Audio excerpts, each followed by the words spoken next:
I was stressed all the time, upset. I was in an emotional roller coaster constantly. I was suicidal. I didn't want to be here anymore. I lost a very important relationship to me, and porn took everything from me. When I was in active addiction, I was so anxious because I'd spend 5 to 8 hours a day watching porn and masturbating. I couldn't even look anybody in the eyes. I looked all over YouTube for different programs and things like that, and I thought it was all bullshit right there. I didn't think there was any way that I could be somebody who could ever quit porn. I mean, that's all I had known. I got to a point where I was doing everything I possibly could to try to improve my life, and it just wasn't enough to kick the addiction. When that bad day comes, it all just comes winding back. I was tired of carrying that weight. Like, I didn't want to be in this binge and purge cycle where like every 2 weeks it felt like all of the progress that I've made in different aspects of my life has just slipped back. I feel like really low. I actually decided to sit my mom down and tell her about everything that I was going through. This is what I've been dealing with, and it's been following me for a long time. Exposed probably around 8 years of age. Now I feel bad, I feel shame, but I still return to it again and again and again. And one time became things that had more serious legal consequences. I know it messed with my sexual relations with my wife. Pornography dehumanizes the hell out of everybody. You're like, well, how long is this grade of porn going to be enough? It's like, well, let's see if we can just pay for something on the internet and meet up with somebody. I was just miserable. I was tired of living that way. Imagine being trapped in a prison that you cannot see or touch, where every attempt to escape just wraps the chains tighter. For 12 years, that was my life. I wasn't just addicted to pornography, I was enslaved by it. Despite trying literally everything that I could think of, the apps, the accountability partners, the therapy, the counseling, even psychedelics at one point, I remained stuck in a cycle that was slowly destroying my life. Now, what I didn't understand then, but know with absolute certainty and conviction now, is that porn addiction is not what you think it is. It is not a moral failing. It is not a discipline deficiency. And it's certainly not something that you can overcome through sheer willpower alone. Today, I'm going to share with you why you are still struggling and the exact path that has helped me and dozens of men break free from this problem for good. The brutal truth, the very belief keeping you trapped, that you should be able to overcome this alone, is the same one that kept me suffering for over a decade. It is costing you more than time. It is stealing your relationships, your self-worth, your potential, and your ability to experience genuine intimacy and purpose. So I'm going to show you why the I can do this alone mindset isn't just ineffective, that it's actually the engine of addiction itself. So over the next few minutes, I'm going to show you exactly why this addiction seems to be so resistant to change for you and exactly how to break free. You get on that first phone call with people your age struggling, and it's a completely different ballgame. It was like a magical moment. This finally feels like home. It's just beautiful. I wake up every day and I'm just happy to be here, and I feel like I can live my life how I was supposed to and not have this anchor dragging me down into the ocean. It's turned out to be one of the best decisions I've ever made for myself in my life. It's more important than my degree. It's been something that used to keep me down for so long and just make me feel like such shit about myself. You don't think you could ever be here, but it's very rewarding and very freeing. I saw Nate's program. I was like, I need to deal with this. Getting sober is like, oh my gosh, my clarity, my mental state is so much more stable, more clear. Like, I'm attuned to myself consistently. I'm grounded consistently. And take it from somebody who's been free of it for 6 months. It's so important to just take a breath and pause, to be able to cut through that and remind myself like, okay, this is me trying to escape a feeling, and that having the awareness that it's all temporary. What feels most alive for me right now is my change in environment. The biggest tool in the community is the other people. Like the fact that I'm getting phone calls from a couple of different guys every day. This new environment has just fueled so much sense of community on top of everything that I'm getting in recovery. I think involving people was really massive. Like two months is like the longest that I've ever gone. All it takes is a moment of courage. Like many of you, I was raised in a conservative religious household where sexuality was taught to me as being simultaneously the most dangerous and dirty part of being human, and yet somehow also the thing I was supposed to save for the person that I loved the most. And I half jokingly tell people that I grew up believing that the only thing worse than murder was sex before marriage. And this contradiction, combined with early experiences of trauma and religious shame and deep fear, created the perfect breeding ground for addiction to take root in my life. Fast forward to fifth grade around 2006, when I was about 10 years old, my best friend at the time revealed to me that he had discovered something profound, and that thing was pornography. He later showed me how to access pornography on the internet, how to clear my browsing history and hide my behavior from my parents. Now, the rush of this discovery for me was enormous, intensified by my deep-seated fear and shame around sexuality. The rebellious, forbidden nature of viewing what I was watching gave me an unprecedented high or thrill like I had never experienced in my life up until that point. And within days, I was devising ways to watch pornography secretly on my family computer in the living room without getting caught. And yet, equal to the rush and the irresistible craving to watch pornography for me was the crushing shame and fear that followed every time that I did. I still carried the religious conviction that my actions were deeply wrong and deserved some kind of punishment. And so I swung between these two extremes, unable to resist the intense pleasure and the craving on one side, while drowning in shame and guilt and fear on the other. I believed that I had to keep this behavior hidden at all costs, terrified that being discovered would lead to some kind of punishment or rejection or abandonment. And that also meant losing this newfound escape that I had just discovered. Now, these were my first steps into addiction's core behaviors, the things which set the foundation for this to become such a problem for me over the course of my early adolescence and teenage years: secrecy and isolation. Now, by middle school, I began experiencing pretty significant consequences. My self-esteem plummeted. I developed severe social anxiety and chronic fatigue. I couldn't focus. I had no drive. I went from being a stellar, gifted, and talented student to struggling academically. And over this time, I was using all of the tools that the religion of my upbringing told me would work to help me stop this unwanted behavior, which really just amounted to pray. And so I did. I prayed, and I prayed, and I prayed, and I prayed, and I prayed some more. And then I bargained, and then I pleaded. And for 3 years, I only got worse and worse. Now, this process of continual failure and unremitting self-destruction began to fracture me psychologically and spiritually. Although I couldn't articulate it like this at the time, I began to deeply struggle with why God had not intervened and stopped this like I was told he would. Why was this thing that everyone was telling me would work not work? And eventually, I got sufficiently discouraged to conclude that God wasn't helping me because either A, God didn't exist, or B, God didn't love me and I wasn't worth helping. Now, my 13-year-old mind, stuck in secrecy and isolation, unable to make sense of an existential crisis like this, I basically just ran with both. And on top of that, the continual violation of my own body, of my own word, of my values, and this betrayal of these firm resolutions that I kept making to change my behavior began eviscerating my sense of self-esteem and self-respect. This quickly became the most important area of my life for me to change. It was the one thing that made me feel the most upset about who I was. And if I couldn't change something like this when it mattered to me this much, how could I ever trust myself to change anything that mattered any less, which was everything? And so the isolation, the shame, and the self-loathing deepened, now accompanied by addiction's sinister passenger, learned helplessness. I believed at all times that I was one wrong step from being punished, ridiculed, and abandoned by the kids at school, by my parents, or by the God that I kind of but not really believed in anymore. And I slowly retreated inwards and inwards, showing less and less of myself to the outside world, something which sadly appeared to be a growing outward maturity and independence to the adults around me, who sometimes celebrated me for being so mature for my age.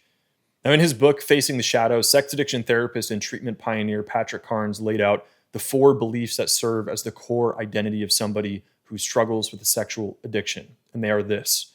First, I am basically a bad, unworthy person. Second, that no one would ever love me as I am. Third, that my needs are never going to be met if I have to depend on others. And fourth, that sex is my most important or only need. By age 13, the fabric of my life had become shot through with fear and shame. I was barely a teenager, and I had already deeply entrenched core beliefs 1 through 3. And core belief 4 was forming and would soon come fully online.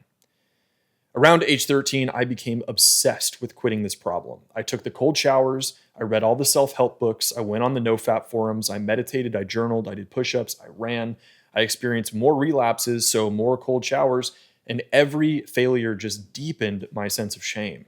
My addiction persisted onward for the next 8 years, except now in a binge purge cycle where I would periodically experience a brief period of sobriety that might last a couple weeks or, in rare cases, a month or two, but inevitably my willpower would crack and the pornography would come rushing right back in, sending me spiraling, unable to get any significant amount of freedom away from this problem and not knowing whether it would be months or an entire year before I ever experienced significant freedom again. I found out at this point that I could stop. I had made the decision to stop hundreds of times, but I could not stay stopped. By the end of college, I had spent 11 years trying literally everything in my power, everything that I could think of to solve this problem, even a mystical dose of psilocybin mushrooms, and nothing worked. The pornography just kept coming back. This perverse twist of mind where Dr. Jekyll turned into Mr. Hyde would not resolve itself, and no matter how much I wanted to change, I would eventually find myself in that altered state of mind where the craving to watch pornography would defeat me, and the only good idea that seemed to be present was to throw my life off a cliff once more. Now, I tried everything, or almost everything. My last holdout was the hypothesis that my addiction would simply go away if I could get into a healthy sexual relationship. If I'm struggling with pornography addiction, after all, don't I just have like a sex deficiency? And so I committed over a period of time to start working on my dating skills, and I started going out on dates, and I ended up meeting and having sex with 2 girls over the span of about 6 weeks, not out of any genuine sense of care or affection towards these women, but because I was trying to fix what felt so broken inside of me. During these intimate interactions, I struggled with erectile dysfunction, and worse, I could not show up emotionally at all. I felt like a robot going through the motions, unable to feel any real intimacy, connection, care, or affection. And I know this sounds vulgar, but this is true. It literally felt like I was just masturbating with another person's body. It felt empty. It felt selfish. It left me hollow and feeling a kind of depression afterwards that no relapse with pornography had ever given me. And it definitely didn't cure my addiction. Now, after this experience, I skipped off of rock bottom. I had tried everything, or so I thought, and none of it worked. I was at the end of my rope, and truthfully, I sat there feeling like I had spent most of my life at the end of my rope, my feet dangling over the edge while I desperately sought for the power to just keep holding on. And at this point, I was as hopeless as I'd ever felt in my entire life. I was tasting what they call in 12-step programs pitiful and incomprehensible demoralization. At this point, I started seeing an addiction therapist who talked to me about 12-step groups in one of our sessions. Out of desperation, I did some research, I found a 12-step sex addiction group in my area, and I went to a meeting. Having been reduced by years of pain and failure into this position of pitiful and incomprehensible demoralization, I walked into the doors and everything changed. That is when I finally reached out for help, and that decision changed everything. That decision to stop trying to do this alone became the turning point of 12 years of frustration after throwing willpower and obsessive self-reliance at this problem to no avail. Over the following years, as I stopped waging war against myself with willpower and embraced recovery through a different pathway, a pathway of connection, my periods of sobriety and freedom extended from days to weeks and then to months. The obsessive grip of compulsion and addiction began to loosen. I began healing emotionally and developing a capacity for true intimacy and connection in my relationships. I stopped looking for hacks and I started digging for roots. Now, while 12-step programs saved my life, I quickly realized that they were not a comprehensive solution to the novel problem that is modern, high-speed internet pornography addiction. They could not help me heal trauma. They could not help me build powerful and effective dating skills. They could not help me integrate my sexuality back into my personality and my life in a healthy way. They could not help me heal my family of origin attachment wounds so I could finally experience secure, confident connection in my romantic and platonic relationships. And so over the next 5 years, I invested tens of thousands of dollars that felt like blood money at the time into brutal, unflinching excavation and work, trauma therapy, group therapy, men's work, dating coaching, more trauma therapy, relationship coaching, and a relentless study of addiction, psychology, neuroscience, dating skills, and spiritual growth. For 5 years, I built a comprehensive solution to this problem, brick by painful brick. Now, today, I've recovered alongside hundreds of men, and I have helped dozens more break free from the isolation that has kept them trapped inside of this addiction for years. I've watched them take what I'm about to walk you through, apply it to their lives, and turn everything around. Transform their relationships, their careers, their mental health, and their spiritual lives, all by implementing the same counterintuitive realizations that I am about to systematically walk you through. And they are this. 1, addiction is not a willpower deficiency disorder. 2, the opposite of addiction is not sobriety, it is connection. 3, that pornography is not actually your problem, it is your solution. And 4, the reason why you cannot solve this problem is because it's not actually pornography that you're addicted to. Now I know, hang with me. We'll walk through this. But before we do, I really want to prime you to be able to receive the profound shift in approach that these truths are about to provide you by taking you through an exercise that I give to all of my mentorship students. Now, I have to warn you, this is something that is going to be a harsh and frankly painful confrontation with reality. To say this is going to be a reality check is going to be an understatement. So I want you to prepare yourself for that. And I also want you to follow along, which means grab a pen, prepare yourself to pause, and take some notes as you feel the need to do so. Now, it is said that addiction is a disease of insanity, and it certainly has been my experience. Over the 8 years that I have been in this area, recovering myself and helping others, I have identified 4 core delusions that sit at the center of any addiction. 1, I can keep doing the same thing over and over again and expect different results. This is Einstein's famous definition of insanity. And this one applies to the way in which our addiction manifests and convinces us to act out once more, to watch pornography once more.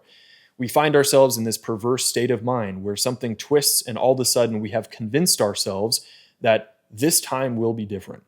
This time I can watch pornography and not face all the consequences that I have faced every single time that I have watched porn over the last several years of my life. The second delusion is the same thing, but now in the other direction. I can keep doing the same thing over and over again and expect different results, except for now, instead of how we are acting out, it is with how we are trying to control or manage or quit our use. How many times do we have to go through using the same ineffective strategy over and over and over again before we realize it's not going to work?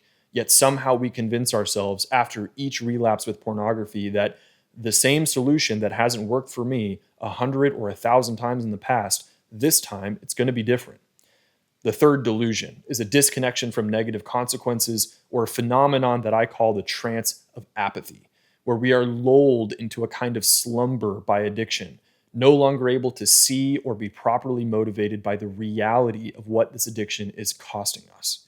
And fourth, the lie that I am the only one who is being affected by this.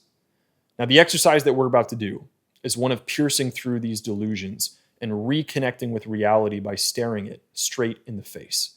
And to do that, we are going to calculate the actual cost of your addiction and persisting in the false belief that willpower in isolation is capable of solving this problem for you.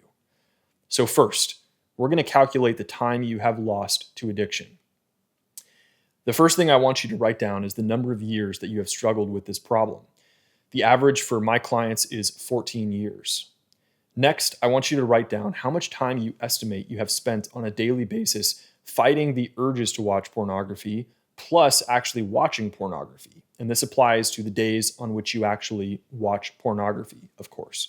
The average that one of my clients reports is about 2 hours, roughly 30 to 45 minutes spent fighting the urge and trying to battle the desire to watch pornography, and then the rest of the time giving in oftentimes over the course of a couple sessions. And next, I want you to estimate how many days per week on average that you watch porn. Conservatively, let's say it's 3 days a week. So if we take that and the amount of time that you spend watching on each of these days at 2 hours, that would give us 6 hours of your life each week that is being given to pornography. But let's crunch these numbers across a broader time scale.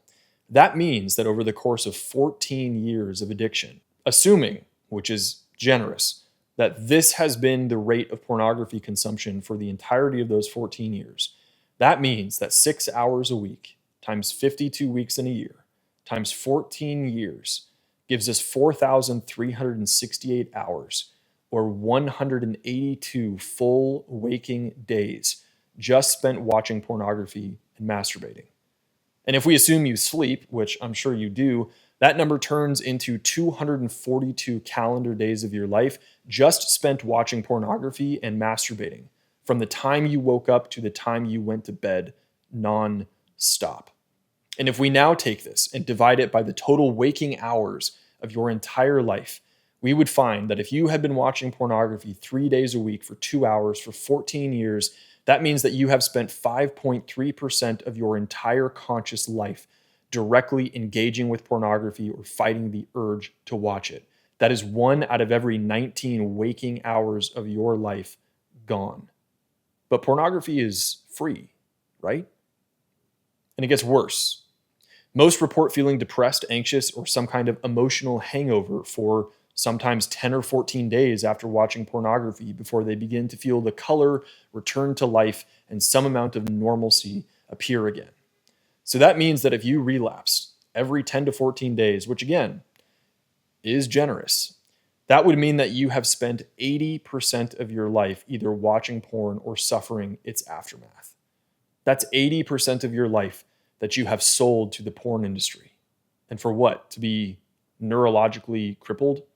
Each binge that you go through is not just letting off steam. It is chemical carpet bombing your brain's reward center, the dopamine pathways that you need to feel drive and confidence scorched. You are injecting yourself with anhedonia. You are turning your life into a joyless vacuum where the world is gray, your motivation is gutted, your focus is scattered. This is not just feeling down after watching pornography. You are feeling the consequences of artificially spiking your dopamine to sky-high levels. Now, let me ask you this. Beyond the life that you have given to pornography, what's the going rate for a working brain? Is that a cost that you're willing to pay? Is that something you're willing to sell to the pornography industry in exchange for the mess in your own hands? And how about the relational devastation? How many women have sensed the void in you post watching porn, the inauthenticity, the shame, the nice guy performance, and walked? What is the value of all the relationships that never happened to you while you were locked behind closed doors or were unable to hold eye contact as vague memories of what you do behind closed doors floods into consciousness? If you are in a relationship, tell me, has having access to sex solved this problem for you? And what is the toll of living the lie that you are living? Of knowing that your porn-induced erectile dysfunction or lack of ability to emotionally connect is not a glitch, that it's your porn addiction showing up and sabotaging the intimacy and the opportunities for real relationships that you have with real women. The secrecy and the double life that you are living is a cancer to the relationships that you could be experiencing. Having worked with dozens of guys who have lost marriages, girlfriends, or families over this, let me tell you, divorce lawyers, they don't work pro bono, and modern courts don't exactly have a great reputation for treating the modern man fairly or leaving him wealthier than before. Half your shit plus a third of your income for the next 18 years is not cheap, and the cost of a shattered family, of inflicting betrayal trauma on the woman that you love, you can't put a dollar amount on that, but I promise you it is a debt that would haunt you for life. I've worked with many men who have lost their wives, their families, their kids, and they're shot at a legacy untarnished by a devastating and traumatic public expose of their sexual immorality over this poison. And let me tell you, it is not a price worth paying. And every single one of these men at one point in their life sat exactly where you are right now and said, That would never happen to me. I would never do that. I wouldn't become that kind of man. Now let me ask you, is that a price worth paying? Is that a price you're willing to incur? And it doesn't stop there. How about the flatlining of your ambition? Procrastination, sound familiar? It's not just a cute term, it will be the epitaph that is written on the grave of your ambition if you do not find freedom from this pattern. The hours vaporized, promotions that sailed past you because your drive was siphoned off, that business you were going to start, dead on arrival, starved of the focus and energy that you gave to pornography instead of your dreams. That business connection that could have changed everything, yeah, he passed you by while you were in your house, phone in hand. Now consider this. If your pornography addiction costs you just one major career opportunity over the course of your life, or reduces your creativity and earning potential by just 10% annually, what is the cost of that over 5 years? Over 10 years? We're not talking about thousands of dollars. We are talking about hundreds of thousands or potentially millions of dollars. In an era where AI and social media have made earning money easier than ever before, as long as you have an attention span, some ambition, and a phone. The drive and the focus that your pornography addiction is stealing could mean the difference between financial freedom and wage slavery, or even losing your job to AI and automation over the next couple of years. Is that a cost that you are willing to pay? And porn addiction isn't just changing what you do, it is transforming who you are. Where attention goes, energy flows, and every time that you sabotage yourself and act against your deepest values, you are actively participating in the fragmentation of your own psyche and of your own soul. You are teaching yourself at the most fundamental level that your word to yourself means nothing, that your commitments are optional, that your boundaries are for stepping over, that you are not worth protecting, and that you are not worth trusting. This creates a uniquely torturous form of self-abuse and a spiritual hell, a double life where you become an actor in your own story, maintaining a carefully curated external image of being lovable and acceptable and having it all together while internally carrying this crushing weight of secret shame because you know the truth. How many times have you sat in a room full of people nodding and smiling while feeling like a complete fraud inside? How many meaningful connections have you missed out on because maintaining your facade meant keeping people at arm's length? How many times have you been surrounded by people who love you, yet still felt totally alone? Your authentic self buried deep in shame, secrecy, and darkness. The spiritual cost of this addiction is one that compounds daily. Your capacity for genuine intimacy to yourself, to others, and to life atrophies. Your ability to be fully present in meaningful moments diminishes. Your connection to your own sense of purpose and meaning will slowly erode. Your connection to God as you understand God deteriorates until this God of your understanding will feel so far beyond the horizon of your consciousness as to be undetectable. You become a spectator in your own life, a voyeur, watching from behind a screen as your authentic self, the man that you were meant to be, slips further and further away, while other people will seem to be succeeding in the ways that you know you could. Every click, every binge, every moment spent in this artificial dopamine haze, it's all slowly dismantling the bridge between who you are and who you know, in your deepest heart, you were meant to be. And so I ask you now, are you so sure that pornography is free? Or are you now seeing that you have been lulled into a slumber, into a trance where you have been convinced to sell your life to an industry that is capitalizing on harming you? And the only thing you got in return was pain and your own mess in your own hand. Do you see the real costs you have been, that you are, and that you will continue to pay if something does not change? Do you see the gravity of the situation that you are in? Do you see the reality of what you will pay to continue in this addiction? If you follow this road out 5 or 10 years, what does your life look like? What does it feel like to wake up and to look that man in the eyes in the mirror, knowing that out of fear or pride, you refused to do what it took to solve this problem, and the cost was everything? It was a decade of your life and the relationships and the man that you could have been in your dreams and the gifts that you could have given to the world that you never did.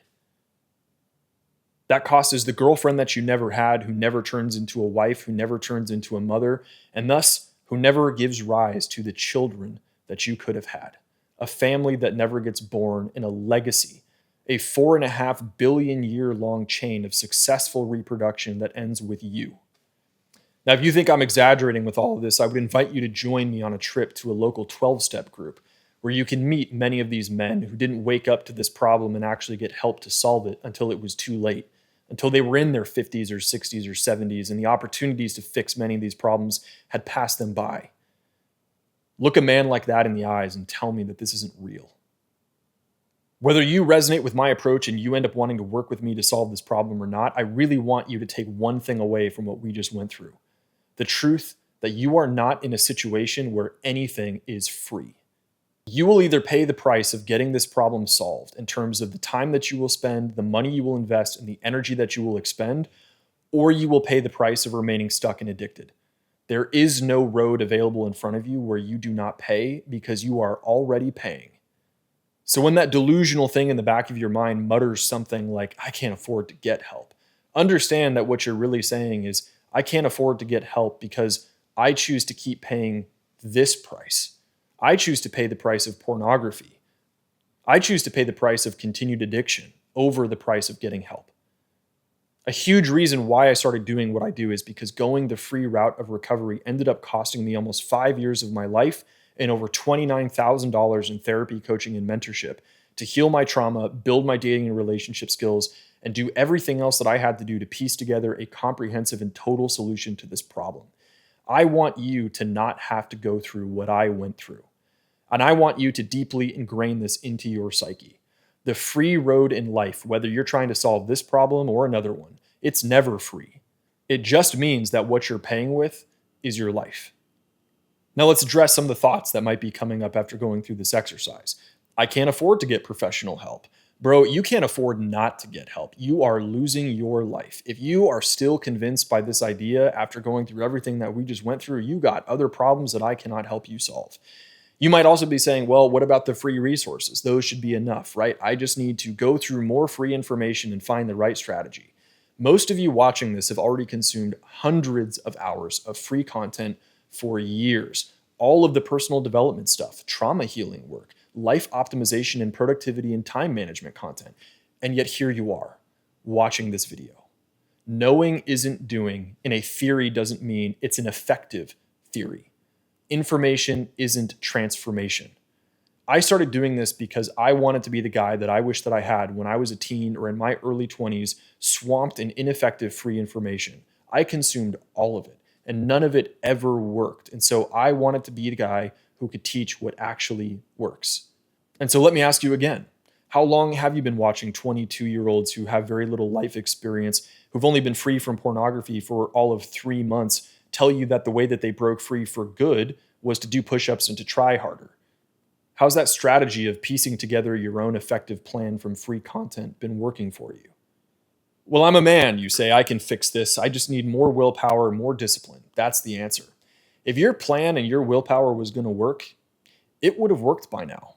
You wouldn't be here watching this video if your willpower, your discipline, your plan, and your best thinking and your best ideas were going to work. You've probably made the decision to quit dozens or hundreds or maybe thousands of times. You've applied your plan, plenty. And yet the porn keeps coming right back, and here you are. They say in science that it takes 3 data points to make a trend. Well, how many more data points do you need before you are sufficiently convinced that the strategy that you have been applying is not working? You are not weak. You are isolated. You are not broken.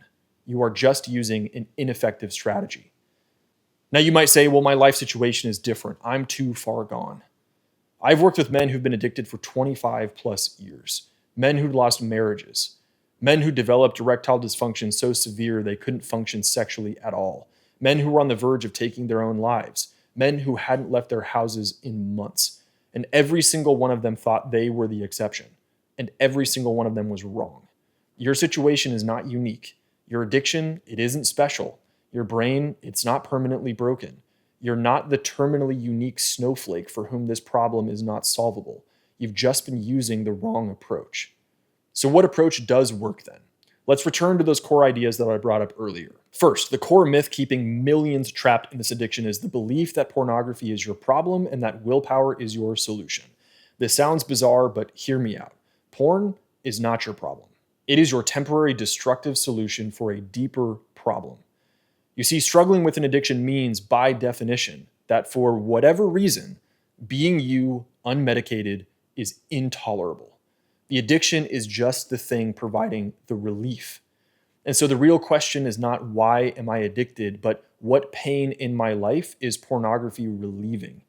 You see, you're not watching pornography because you're weak, you're broken, you're bad, or you're some kind of perverted person. You're watching it because being you, alone with yourself, with your life, with your relationships or lack thereof, your emotions, your loneliness, your emptiness, your lack of effective dating and relationship skills, your shame, your nervous system that is stuck in a chronic state of trauma coping that is producing a background refrigerator hum of anxiety and discontent, your lack of meaning, purpose, or real connection to anything meaningful that is bigger than you needs some kind of relief.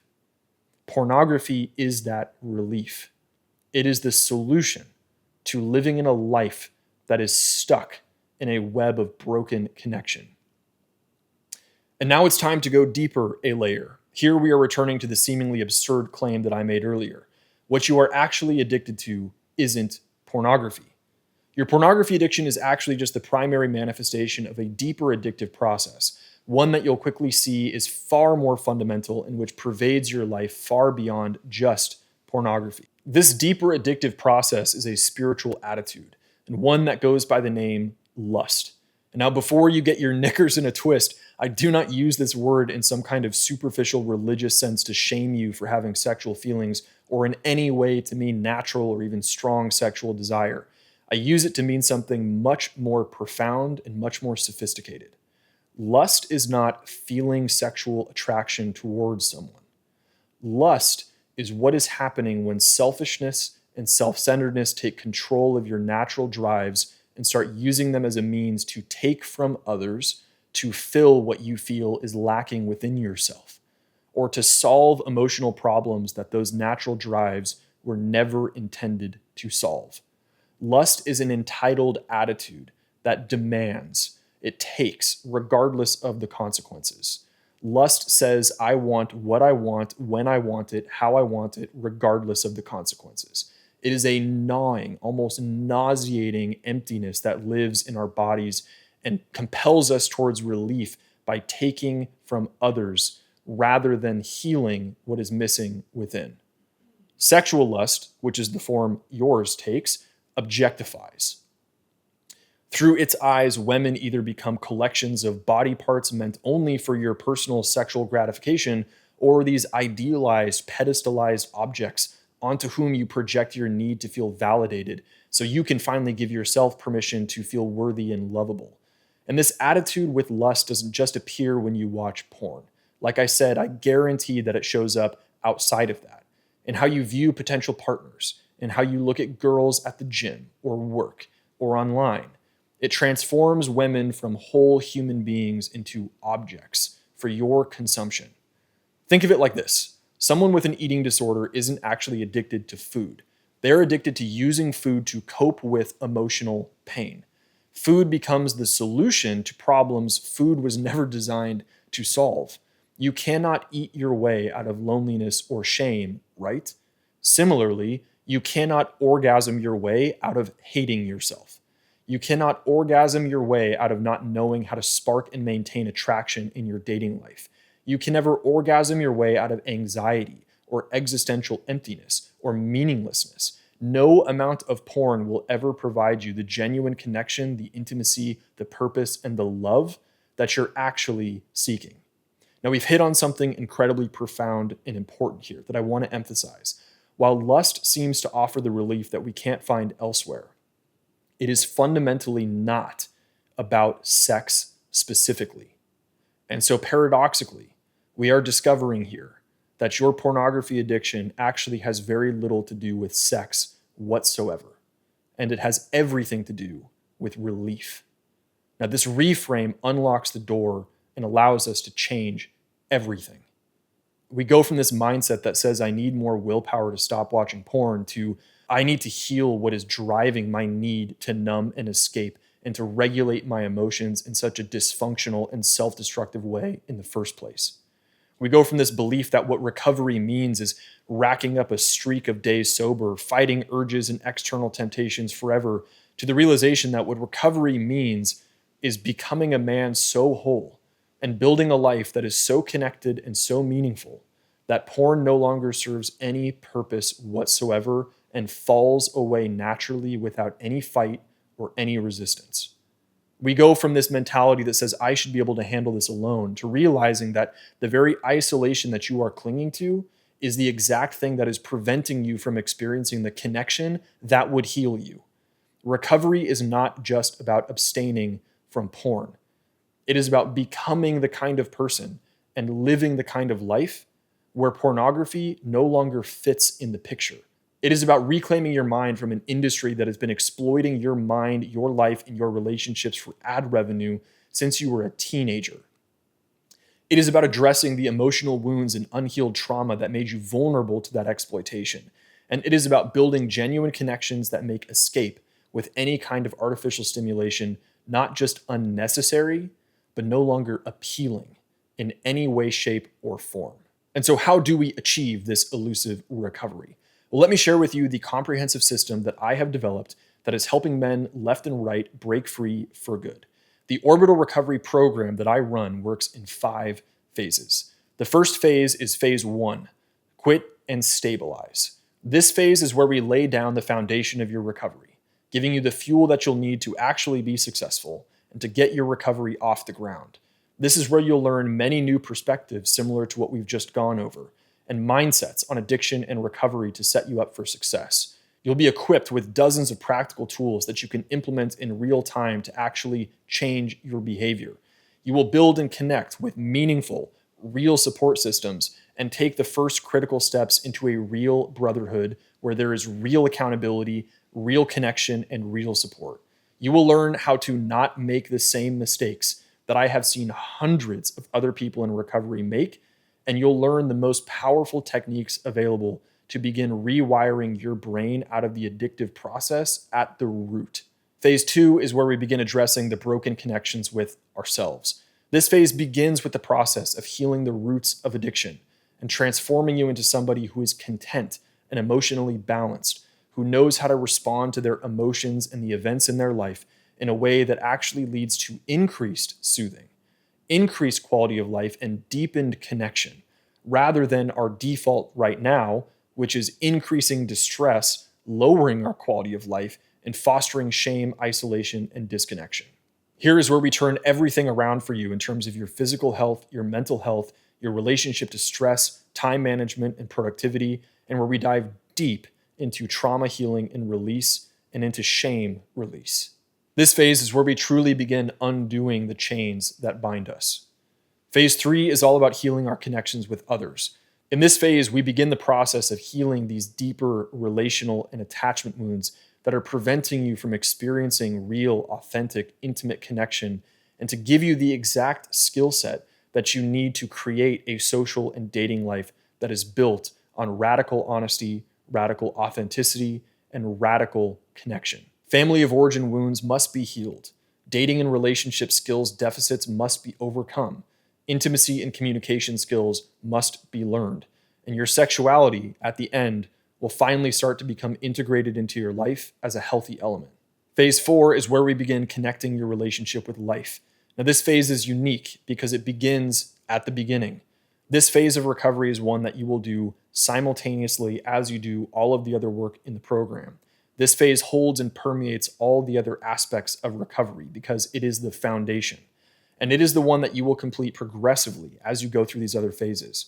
This is all about connection with life, or God as you understand God, unfreezing the developmental arrest that you were put in by family of origin wounds, by trauma, and by addiction, and helping you to finally actualize and become the mature man that you could be, to help you find what true purpose is and connect with a sense of transcendent meaning for your life.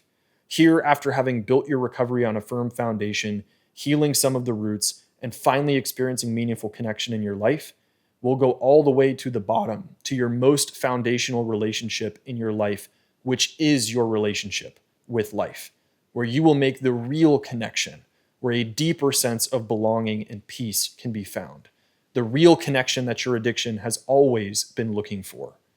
And here, we find the real solution that enables permanent, lifetime freedom. Something very important that I need you to know, and this is one thing from this video that I would love for you to write down because it summarizes the entirety of what I do with people in this program. It is not enough for you to simply soothe your inner child.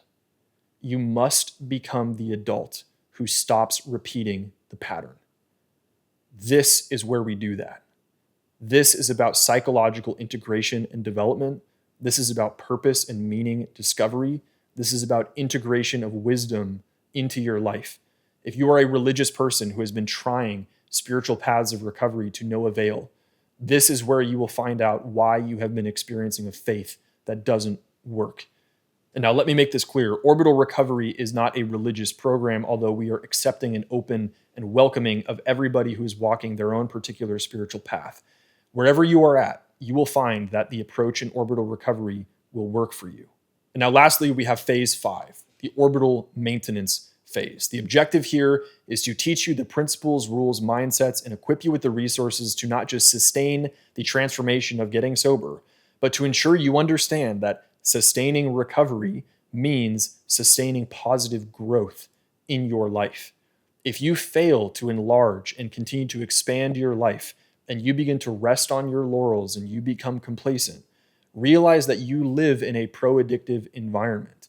If you let the borders come down and you start living like an addict again, you will begin the long slide back towards addictively medicating the pain of living an isolated, sedentary, disconnected, stagnated life. This phase is about equipping you and making sure that that does not become you. Now, what does this all look like inside of a program? Orbital Recovery is an intensive group mentorship program. This is not a short program. I do not believe that this is a problem that you can address in a fundamental, comprehensive, and holistic way in 8 to 12 weeks, as most other programs do. This is not a program for just quitting pornography. This is a holistic personal development program that will touch every aspect of your life. We go through a 6-month intensive group mentorship in this program, where you will go through the course that covers all these phases that I've just walked you through, accompanied by accountability steps to make sure that every piece of theory that you consume is followed with meaningful action that is received in the accountability of a larger community. You will go through 6 weekly group calls. Yes, 6, covering a wide variety of topics from intimacy and communication skills to advanced recovery skills. Your minimum requirement if you choose to attend and join this program will be 2 calls. There are more touch points available in this program than any other personal development or mentorship program that I have ever come across.